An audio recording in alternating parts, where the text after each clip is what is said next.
Halo semuanya, kembali lagi di channel Marketer Zaman Now di kelas analitik dan tracking. Pada video kali ini, saya akan coba jelaskan apa itu Google Tag Manager. Secara teori, Google Tag Manager adalah sebuah tool atau alat yang dikembangkan oleh Google guna untuk mengelola semua tag yang terdapat di dalam website, sedangkan tag itu sendiri merupakan kode atau script yang terdapat di bagian head dan struktur HTML. Tag memiliki fungsi untuk melakukan pelacakan terhadap kegiatan yang dilakukan oleh pengunjung sebuah website. Jika dilihat sekilas saja, Google Tag Manager melakukan tugas yang mirip seperti analitik. Jadi teman-teman semua, Google Tag Manager ini adalah sebuah tool yang tujuannya adalah untuk nge-tracking apa sih kegiatan atau aktivitas dari pengunjung seperti itu. Nah, berikut ada tabel ya, perbedaan antara Google Analytics dan Google Tag Manager. Yang pertama itu di sisi name tag-nya. Name tag ini, Google Analytics itu adalah tracking kode tag, name tag-nya. Kalau Tag Manager itu adalah container tag. Lalu untuk fungsinya, Google Analytics itu adalah sebuah tracking tool, sedangkan untuk Google Tag Manager adalah sebuah management tool. Jadi beda. Lalu berikutnya, untuk ada aktivitas tag, yang pertama Google Analytics itu melakukan tracking interaksi pengguna. Lalu Google Tag Manager itu adalah tidak melakukan tracking interaksi pengguna. Jadi interaksi itu hanya di Google Analytics. Nah, sedangkan di sisi isi, semua kode ditempatkan di head. Nah, kalau di Tag Manager, kode ditempatkan di head dan di body. Seperti itu. Oke, berikutnya di kemampuan multitag, satu tracking kode tag hanya untuk satu aktivitas tracking. Nah, sedangkan Google Tag Manager, satu container tag bisa diisi lebih dari satu tag dengan masing-masing variabel dan triggernya. Jadi gitu ya teman ya. Jadi Google Analytics dan Tag Manager itu berbeda. Sini dari name tagnya, fungsinya, aktivitasnya, dan isi tagnya dan lainnya. Berikutnya kita bahas apa sih fungsi-fungsi ya dari Google Tag Manager itu. Nah, secara umum Google Tag Manager adalah untuk menambah kode ke dalam website tanpa harus membuka dan mengerti keseluruhan script. Nah, rincian fungsi Google Tag Manager dapat Anda lihat pada tabel berikut. Oke. Fungsi pertama Google Tag Manager itu adalah membantu dalam pemasangan Google Ads serta Facebook Ads Pixel. Jadi bantu kode ya. Di samping itu Google Tag Manager juga berguna untuk mempelajari aktivitas pengunjung website yang bersumber dari iklan Facebook maupun Google. Jadi nanti teman-teman ya, pengunjung yang dari iklan kita bisa pantau seperti itu. Lalu fungsi kedua yaitu adalah melakukan monitor atau pengawasan terhadap pengunjung website. Contohnya adalah durasi yang diperlakukan oleh pengguna ketika mengklik tombol atau link menuju website Anda hingga menutup gitu. Jadi kita bisa monitor ya, contoh mulai dari tombol-tombolnya, lalu kedalamannya, lalu view halaman juga dan lainnya. Berikutnya, membantu seorang digital marketer dalam menambahkan kode tag ke dalam website.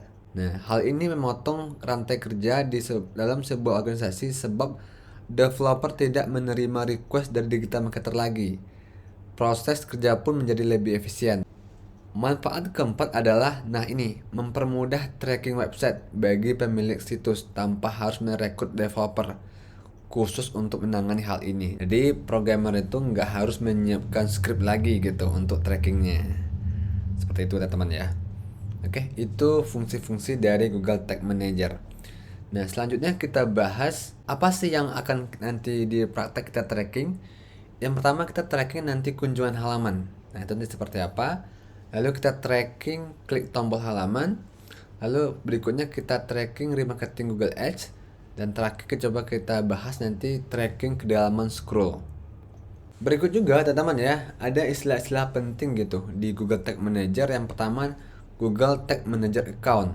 Jadi ini adalah akun dari Google ya. Jadi nanti dalam Tag Manager itu bisa nanti berapa akun nanti gitu atau beberapa website. Sangat disarankan menggunakan satu akun untuk satu website. Tujuannya untuk memudahkan upaya menjalankan tag. Jadi walaupun nanti bisa banyak website dari satu akun, tapi disarankan satu akun itu satu website. Nah, seperti itu. Istilah yang kedua ada namanya kontainer. Nah, kontainer adalah tempat untuk menyimpan satu atau lebih tag secara bersamaan. Dan setiap akun GTM atau Google Tag Manager bisa memiliki beberapa kontainer. Setelah buat akun, Anda bisa memanfaatkan kontainer yang diperlukan. Jenis kontainer yang tersedia ada beberapa macam. Ada web, AMP ya, iOS, dan Android app. Mungkin nanti kita menggunakan web nanti, seperti itu. Istilah berikutnya adalah tag. Nah, ini seperti disebut di atas, tag adalah script yang digunakan untuk mendapatkan informasi dari pengunjung di website kita. Nah, tidak berhenti di situ, data tersebut akan dikirimkan ke pihak ketiga. Salah satunya adalah Google Analytics dan nanti Google Ads. Jadi nanti hasil dari Tag Manager itu nanti dikirimkan datanya. Bisa ke Google Analytics, bisa juga nanti ke Google Ads, seperti itu. Yang keempat itu ada namanya trigger atau pemicu.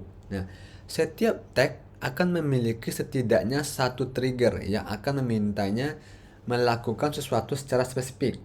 Nah, sebagai contoh, kita bisa mengatur agar tag mulai bekerja setelah pengunjung melakukan klik ke salah satu link yang ada di website Anda. Nah, jadi nanti kita bisa buat pemicu teman-teman ya. Jadi ada tombol apa nanti gitu. Itu namanya trigger ya. Oke. Nah, berikutnya ada namanya variabel. Nah, variabel adalah sebuah parameter dinamis yang menentukan kapan trigger harus aktif. Dengan menggunakan variabel, Anda bisa membuat tag dan trigger bekerja berulang kali pada beberapa tugas yang spesifik. Contohnya, ketika pengunjung menambahkan item ke dalam keranjang belanja toko online Anda. Nah, gitu. Oke, jadi nanti kita bisa cek melalui variabel ini ketika pengunjung menambahkan item ke dalam keranjang belanja dalam toko kita. Seperti itu. Itu ya istilah-istilah penting di Google Tag Manager. Ya. Berikutnya kita coba demokan ya, seperti apa sih tampilan juga dan fungsinya ya. Baik, kita coba demokan ya, seperti apa sih manfaat dari Google Tag Manager itu di Google Ads.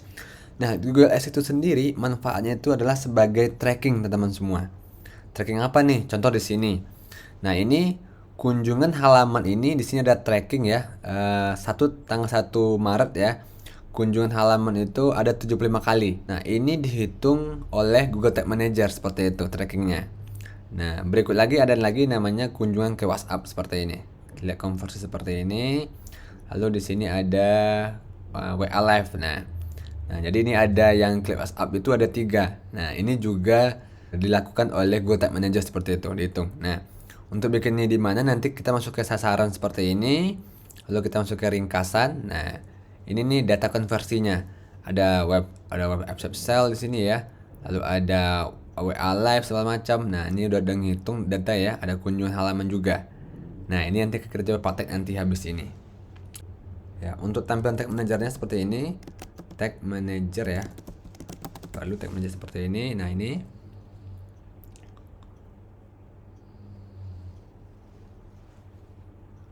contoh ini ya. Oke. Ini merupakan tampilan dari Google Tag Manager ya teman-teman ya. Jadi di sini tuh ada namanya ringkasan ya. Ini untuk menampilkan tag yang baru, deskripsinya, lalu di sini menampilkan juga kode untuk disematkan di ini ya, atau di embed ke website kita. Terus sini ada pratinjau, ada kirim nanti, dan juga berikut ada menu tag juga, tag-tag yang kita gunakan ya. Di sini ada conversion linker, ada WA Live, ada page view, ada tracking WA page, lalu ada pemicu ya. Triggernya ada 2 di sini, ada live chat sama WA page juga. Lalu untuk variabel juga ada di sini ya, ada click URL, ada event, ada page dan lainnya. Nah, ini tampilan dari Google Tag Manager tuh. Nah, dengan URL-nya itu tagmanager.google.com. Teman-teman, nanti kita lanjut lagi ke sesi berikutnya, yaitu pembuatan akun Google Tag Manager. Sekian video kali ini. Jika ada pertanyaan silahkan komen di bawah. Terima kasih teman-teman semua.